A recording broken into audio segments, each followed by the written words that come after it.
ফেসবুকে খুব নামকরা দম্পতি সোনালী কুনাল ভট্টাচার্য, আপনারা হয়তো সবাই চিনবেন তাকে। রিসেন্টলি সে একটা লাইভ করে এবং দেখায় যে ব্যাংক থেকে তাদের কিছু লোন ছিল, যেটা মেবি হোম লোন বা মর্টগেজ লোন কিছু একটা হবে। সেই লোনের জন্য ব্যাংক থেকে লোক এসে তাদেরকে বাড়ি ছাড়া করিয়ে দেয়। তাদের বক্তব্য ব্যাংক তাদের সাথে প্রতারণা করেছে। ব্যাংকের নাম কি? ব্যাংক হচ্ছে কানাড়া ব্যাংক, একটা গভর্নমেন্ট ব্যাংক, খুবই পুরনো ব্যাংক। তারা পুলিশ নিয়ে এসে তাদেরকে জোর জবরদস্তি ঘর থেকে বার করে দেওয়া হয়। এবার এই দম্পতির বিষয়ে বলি, যতদূর আমরা জানি, যেখানে প্রতি চ্যানেলে 2 লাখ 3 লাখের উপর খুব ভালো ফলোয়ার রয়েছে, নিজস্ব ব্যবসা আছে, সবকিছু রয়েছে, খুব ভালো ইনকাম। তাদের লাইফস্টাইল দেখলে খুবই ভালো বোঝা যায়। আমি নিজেও তাদের অনেক কিছু ফলো করতাম, অনেক কিছু দেখতাম, যথেষ্ট গ্রাউন্ডেড, ওনারা যথেষ্ট ভক্তিবাদী মানুষ। কিন্তু এই লাইফটা যখন আমি দেখি, তারপরেরও ওনাদের কিছু ভিডিও দেখি আর ওনাদের কিছু বক্তব্য শুনে আমি এই ভিডিওটা বানাচ্ছি। ওনাদের কাছে আমার কতগুলো প্রশ্ন আছে। তার আগে বলে রাখি, আমি আমার যে প্রফেশন, সেই প্রফেশনটা সবার লাস্টে বলবো। আগে কতগুলো লজিক প্রশ্ন আমি করতে চাই, সেই প্রশ্নগুলো আপনারাও একটু মন দিয়ে ভাববেন। প্রথম প্রশ্ন, উনি যে লাইভে বলছেন যে আমাদের সাথে কি ঘটনা ঘটেছে, খুব খারাপ ঘটনা ঘটেছে, আপনাদের এক সময় বলবো, ওনার লোন ছিল 2016 সালে, 2020 থেকে প্রবলেম চলছে, সেই ঘটনাগুলো আজকে উনি বলছে লাইভে এসে। কিন্তু উনি মানুষের সাথে সম্পর্ক সোশ্যাল মিডিয়াতে খুব পুরনো। 2020 থেকে যদি প্রবলেম চলে, মানুষের সাথে এত ক্লোজ সম্পর্ক, তাহলে সেই প্রবলেম এতদিন কেন বলেননি? তাহলে প্রতারণা যে ব্যাংক করছে, সে প্রতারণাটা নিশ্চয়ই পুরনো, অনেকদিন আগের থেকেই করছে, তখন কেন বলেননি? হঠাৎ এখন যখন ব্যাংক নিজের অ্যাসেট নিয়ে নিচ্ছে, তখন আপনার মনে পড়েছে হঠাৎ এবার আমি বলবো, পরে কি হবে সব এক সময় বলবো। দ্বিতীয় প্রশ্ন, ব্যাংকের যে কোনো হোম লোন বা মর্টগেজ লোন যখন ডিফল্ট হয়, সেটা এনপিএ তে যায় 91 দিনের মাথায়, অর্থাৎ 3খানা ইএমআই বাউন্স করার পর তারপর সেটা এনপিএ তে যায় 91 দিনের মাথায়। সেই 91 দিনের মাথায় আপনাকে একটা নিশ্চয়ই নোটিশ পাঠিয়েছে 13(2). সেই 13(2) নোটিশ কি আপনি পেয়েছেন? আপনি নিশ্চয়ই পেয়েছেন, তো সেটা কেন শো করছেন না? দ্বিতীয় নোটিশ যায় ব্যাংকের তরফ থেকে তার 1 মাস পরে, যেটাকে বলে 13(4). তার মাঝখানে আপনাকে আপনার দিক থেকে একটা রিপ্লাই দেওয়ার সুযোগ দেয়, যেটাকে বলে 13(2)A। সেই রিপ্লাইটা কি আপনি করেছিলেন? সেই কাগজটা আপনি দেখাচ্ছেন না। এবং যখন 13(4) হয়, তখন আপনার কাছে একটা নোটিশ আসে বা আপনার বাড়ির বাইরে একটা সেই নোটিশটা একটা চিপকিও দিয়ে যায়। সেই 13(4) নোটিশটাকে আরেক কথায় বলে পজেশন লেটার। এই পজেশন নোটিশটা পাওয়ার মানে হচ্ছে ব্যাংক কিন্তু আপনার বিরুদ্ধে এবার কোর্টে যাবে, সেটার কিন্তু আপনাকে জানানো। সেই জিনিসটা হয়েছে কি হয়নি সেটা কি আপনি বলেছেন লাইভে? তৃতীয় প্রশ্ন, এই 13(4) এর পর ব্যাংক ডিএম পিটিশনের জন্য পাঠায়, অর্থাৎ ডিস্ট্রিক্ট ম্যাজিস্ট্রেটের কাছে একটা পিটিশন জমা করার জন্য। এই সবের জন্য অনেক সময় লাগে। তার মধ্যে আপনার সাথে আপনার কি সমস্যা, আপনি কত টাকা দিতে পারবেন, লোন সেটেলমেন্ট করবেন কিনা, সবকিছু নিয়ে কথা নিশ্চয়ই বলেছে। সেই সব নিয়ে কথা কিন্তু ব্যাংক বলে, সেই সব কথা আপনার সাথে বলেছে কিনা আপনি কি সেটা বলেছেন? চতুর্থ প্রশ্ন, আপনি নিজেই লাইভে বলছিলেন আপনার কাছে একটা স্টে অর্ডার আছে। লাইভে আমি যেটা শুনছিলাম, স্টে অর্ডারটা দেখান।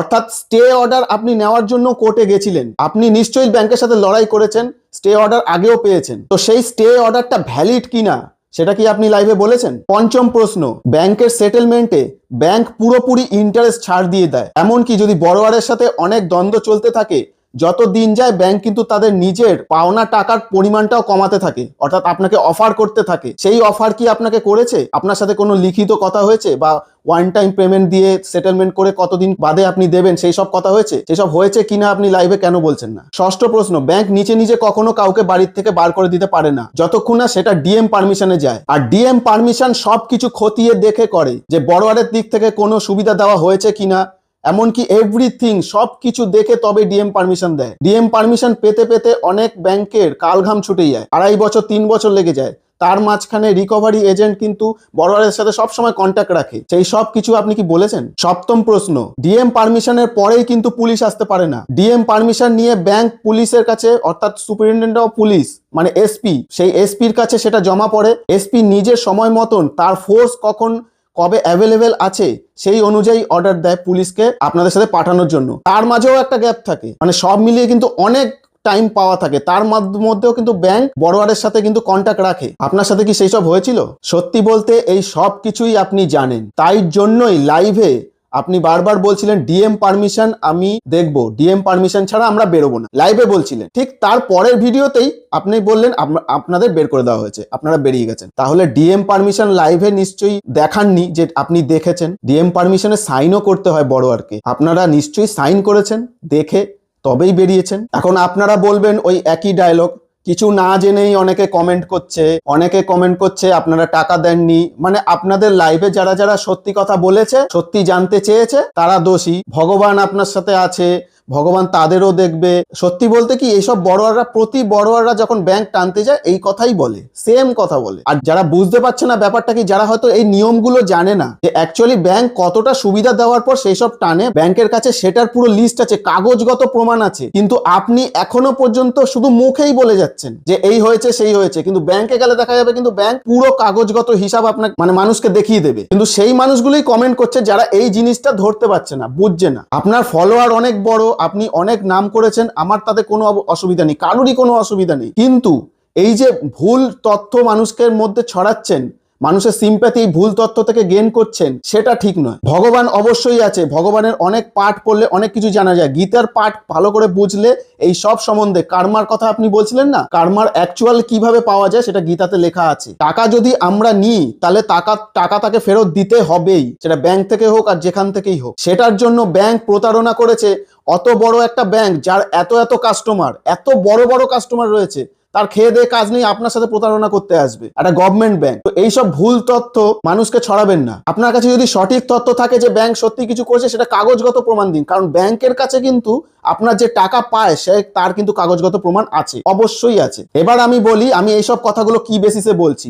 আমি নিজে একজন রিকভারি এজেন্ট, আমি সারফেসি রিকভারি করি। এই যে ব্যাংকের হোম লোন বা মর্টগেজ লোনের অ্যাসেট টানার যে প্রক্রিয়াটা, সেই প্রক্রিয়াটাকে বলে সারফেসি। এটা আপনি নিজে জানেন খুব ভালো করে, কিন্তু মানুষকে বলছেন না। এই সারফেসির ফুল ফর্ম হলো securitisation and reconstruction of financial asset and enforcement of security interest. যার সাথে সত্যি খারাপ হবে না, আর যার সত্যি অন্য বাড়ি নেই বা অন্য থাকার জায়গা নেই, তার না মুখের ভঙ্গি, তাদের অবস্থা ওর চেয়েও খারাপ হবে। আমি নিজে এরকম বড় আর অনেক দেখেছি। এবার আমি বলছি, গেস করে আপনারা কি করবেন নেক্সট। নয়তো আপনি আপনার যেরকম লাইফস্টাইল বা আপনার ইনকাম, একটা সামান্য ফ্ল্যাট তো আপনার আছেই, নয়তো আপনি ভাড়া খুব ভালোভাবেই থাকবেন। এরপর আপনি ব্যাংকে যাবেন, ব্যাংকে গিয়ে আপনি সেটেলমেন্ট করে নেবেন, সেটেলমেন্ট করে সেই প্রপার্টিটা আবার নিয়ে নেবেন। কিন্তু মানুষকে এসে আবার বলবেন কি যে আমি ব্যাংকের সাথে লড়ে জিতে গেছি। কারণ আপনি ভালো করে জানেন ব্যাংকের তরফ থেকে আপনার খোলসা করার মতন কেউ নেই। আর আপনার কাছে তো একটাই অস্ত্র আছে, ভগবান আছে, আমার সাথে ভালো হয়েছে, এইসব আপনি বলবেন। হয়তো আমার ভিডিওটা দেখলে প্ল্যানটা একটু চেঞ্জও করতে পারেন, সেটাও হতে পারে। তবে যেটাই করুন,